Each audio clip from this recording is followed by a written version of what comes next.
No! Yes, please. We used that. Read it again. Again? Yep. I'll cry. Please. Feel free. Character by Albert Norton Parlin. I would have all young persons taught to respect themselves, their citizenship, the rights of others, and all sacred things. To be healthy, industrious, persevering, provident, courteous, just and honest. Neat in person and in habit, clean in thought and in speech, modest in manner, cheerful in spirit and masters of themselves, faithful to every trust, loyal to every duty, magnanimous in judgment, generous in service, and sympathetic toward the needy and unfortunate. For these are the most important things in life. And this is not only the way of wisdom, happiness, and true success, but the way to make the most of themselves and to be of the greatest service to the world. We had to learn that by heart, and I've forgotten most of it. You read it very well. There's something going on in there. I should stick my nose in. I think this is the It's probably graduation day, Sid. yeah, I think this is the Although there's two. auditorium here. Go stick your nose in.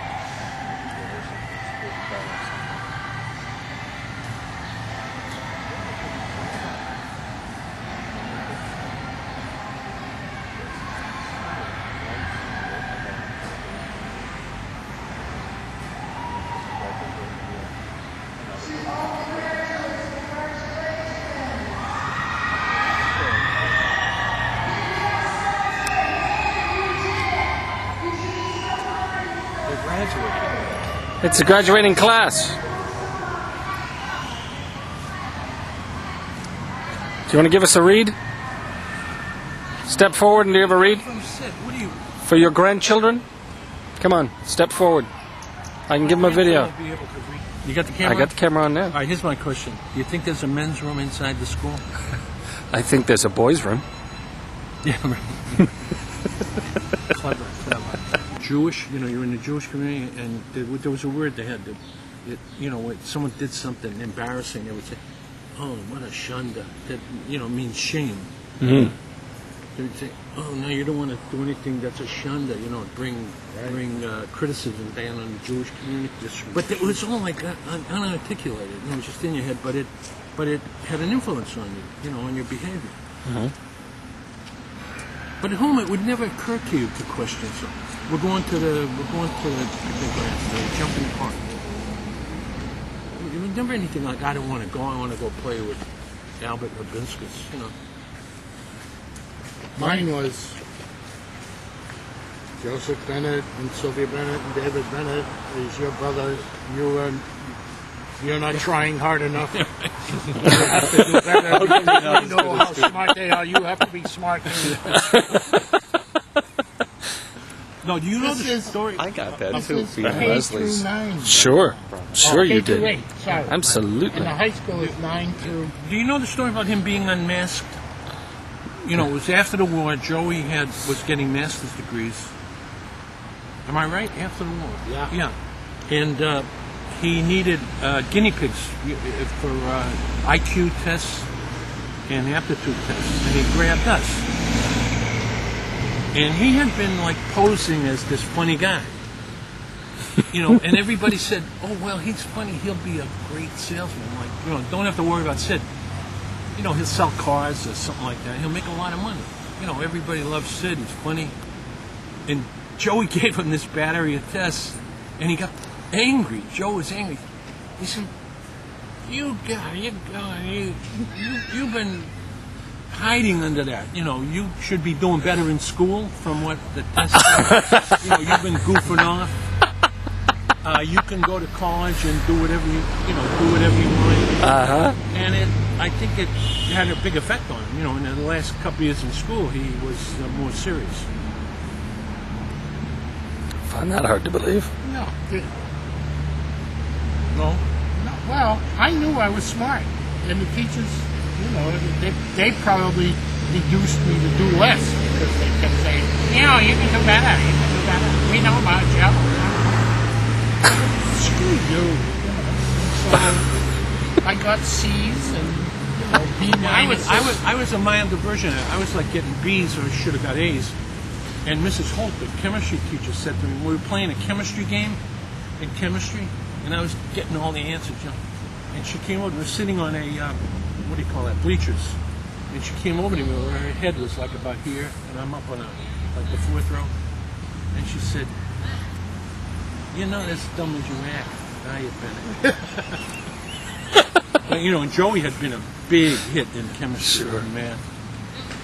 And that had an effect on me. So are you telling me that all those years when we were bringing home A's on our report cards and stuff, and you were sort of going, that was all because of Joe and Sylvia?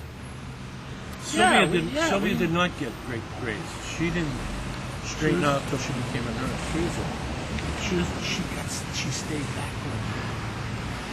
But we're not sure if that had something to do with an illness. But it could have been just grades. Oh, I think the story that I heard was that she was screwing off. That's she how was she very flamboyant, fresh, mischievous. You know, much more of an influence on me than Joey was.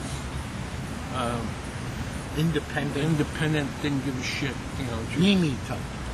When she was. Thank you. 3 years, you know, we used to go to. I'll save this one for her. We used to have vacations in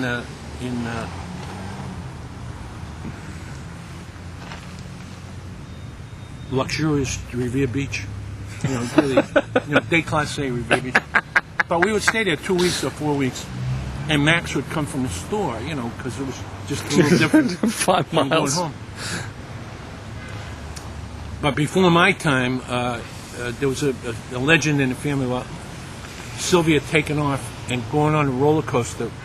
She wangled a ride on a roller coaster at 3 years old, and they found her at the roller coaster. She talked some guy into taking her on. But that's how. At 3 years old. That's how rambunctious. And in Hebrew school. Yes, Mimi. 3 months. In Hebrew school, she said to Mr. Cohen once, whatever he was doing, like asking her to leave or something, and she, you can't Is tell. that Nichols School in Everett? No, that's Nichols College. Wow. She said to the Hebrew school teacher, you can't throw me out. My father's president of the synagogue. And he was, you know. That year. Yeah, for the moment. But she really came into her own when she became a nurse. You can see that in that picture. I think he has it hanging up, you know, in the uniform. You can see that's the real her, you know, when she became a nurse. A really good nurse. The Whitney School is gonzo. Torn down. Yeah, I think I knew that. That was the 7th grade school. Everybody went to Whitney for 7th grade. Then it became before my time, it became a vocational school. Now it's gone. So this is not 8th and 9th anymore. This is K through 8. And the high school is 9 through 12. Well, that's like Zach's. So it's like everybody in town. That's You know, like the Zach's. town is only 2 miles long and 1 mile wide. So what do you need buses for? No, it's close to 2 miles each way. Okay. But that's a lot of. That's not a big Argue space. about a mile?